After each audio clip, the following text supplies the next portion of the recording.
future military technology, starting from 2020 to 2040. Like, share, and subscribe, and don't forget to ring the bell for more videos. What changes are likely in military technology over the next 20 years?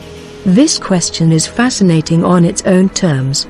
More importantly, answering it is crucial for making appropriate changes in US and allied weaponry, military operations, wartime preparations, and defense budget priorities.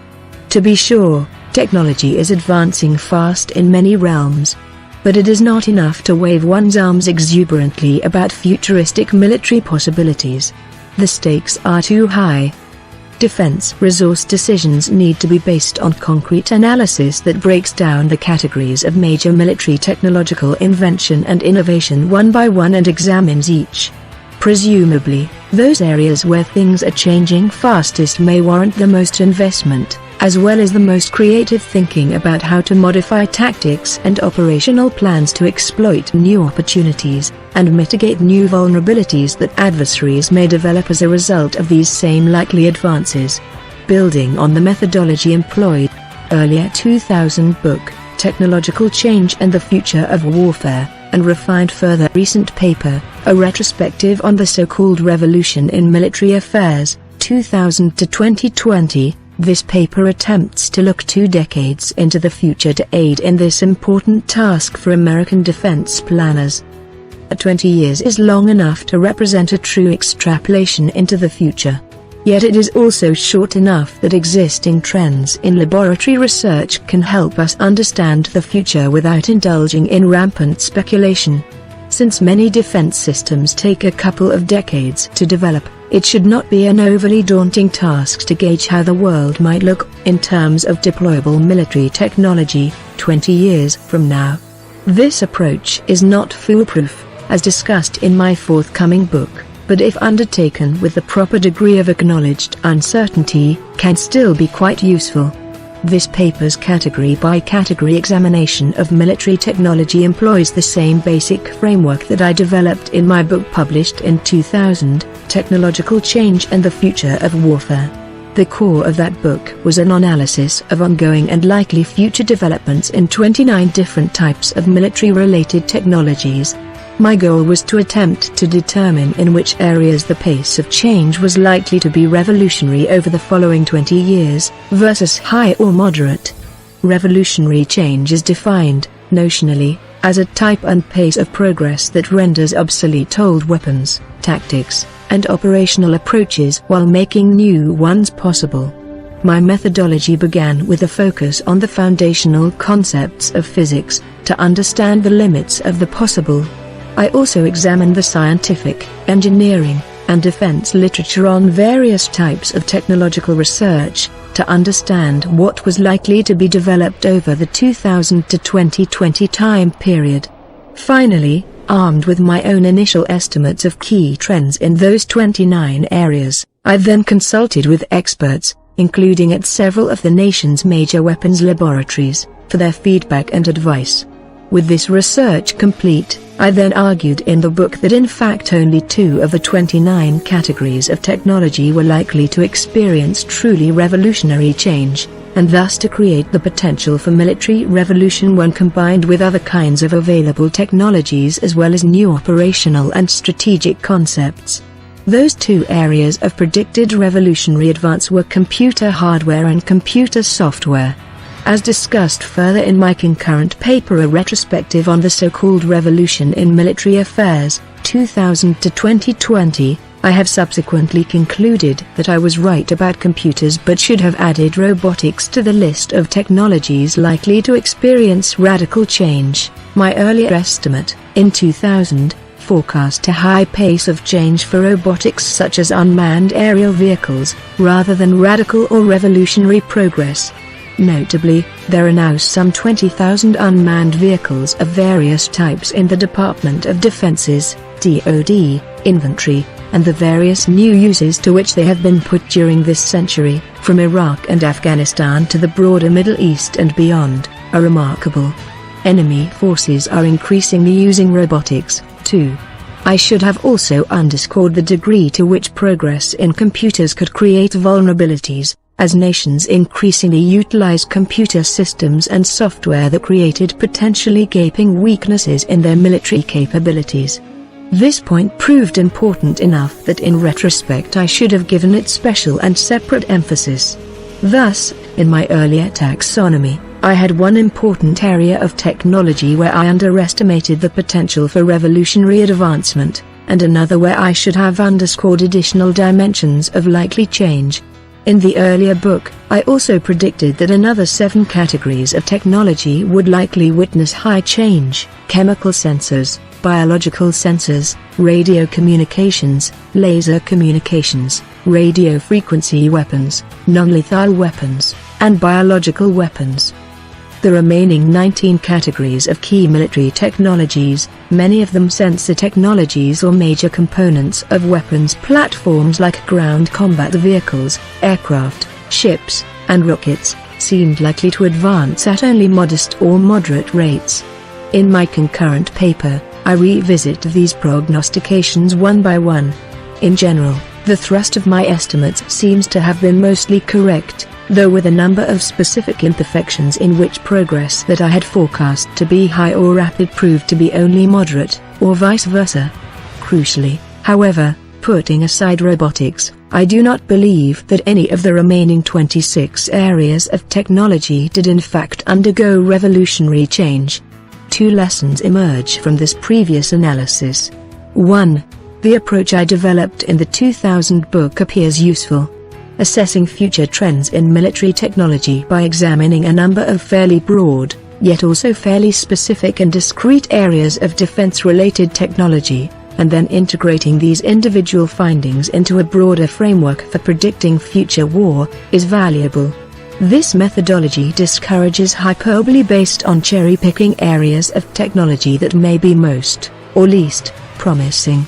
It also helps to identify those specific technological enablers that are most likely to cause any radical change in broader military capabilities, to figure out what might drive a revolution in military affairs, should there be such a thing anytime soon. Second, to the extent that there were flaws in my approach and my analysis, it is important to understand their origins, and attempt to take remedial action in any future prognostication. Most importantly, it was difficult to predict how military organizations would avail themselves of new technological opportunities, or, alternatively, to allow themselves to remain or become vulnerable in the face of new capabilities possessed by possible adversaries. In other words, the challenge was largely in predicting how entrepreneurial military organizations might, or might not, respond to transformational opportunities for better or worse. In terms of robotics, U.S. military organizations responded with innovative and entrepreneurial acumen, creating new tactical methods to handle the challenges of complex counterinsurgency and counterterrorism operations. Other military organizations around the world have also made significant progress in this arena. In regard to computers, however, modern militaries generally have not succeeded.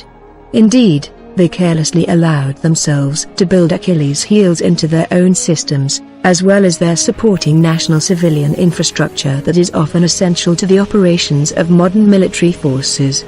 Thus, they have potentially made the performance of future weapons less dependable than past ones had been. In other words, they may even have set themselves back, though it is impossible to know for sure at this point, since we have not seen the kind of interstate warfare among near-peer competitors that would probably be needed to assess the hypothesis accurately. Those operating in the classified world may have a greater sense than I of the vulnerabilities and opportunities that the United States now faces due to cyber technology. But even they cannot be sure because cyber vulnerabilities are not static.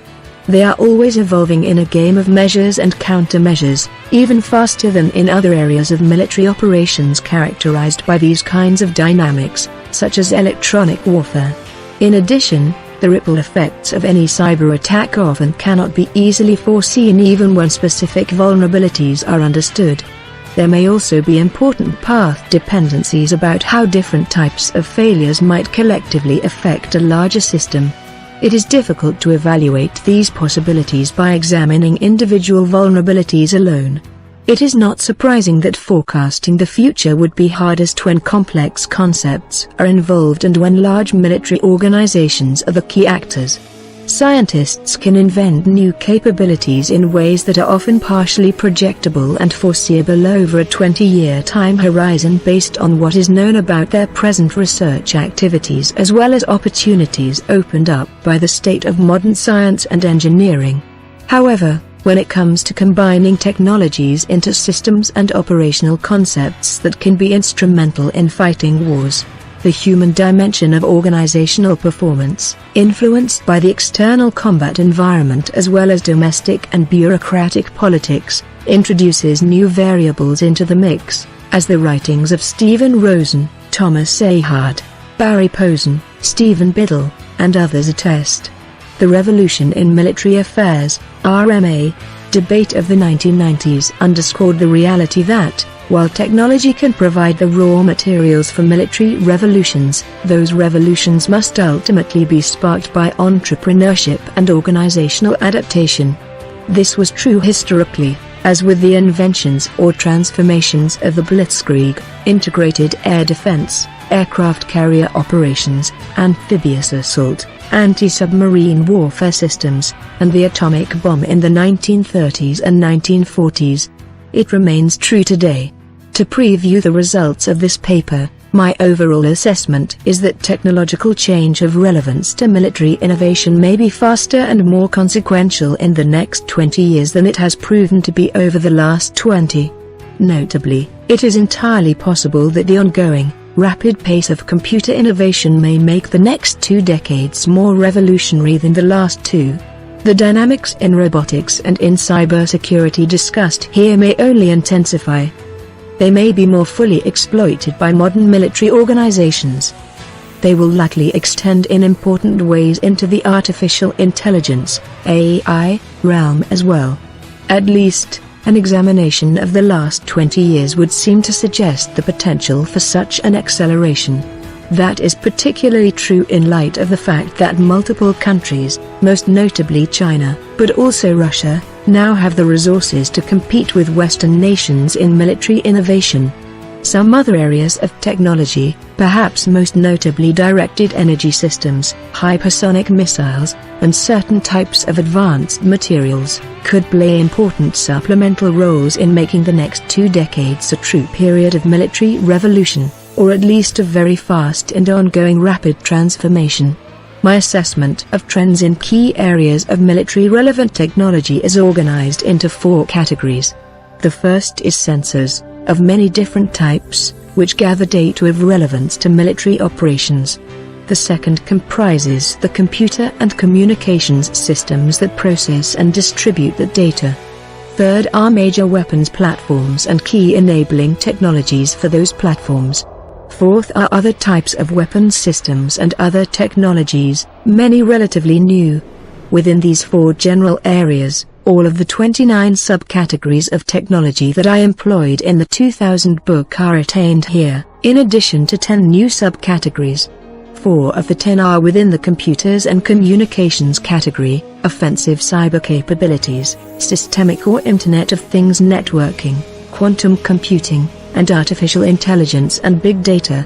2 are within the projectiles, propulsion, and platforms category: battery-powered engines and satellites. 4 more are within the final, miscellaneous category: chemical weapons, nanomaterials, 3D printing, and human enhancement devices as well as substances. I now proceed with this discussion, organized with the 4 major categories mentioned above.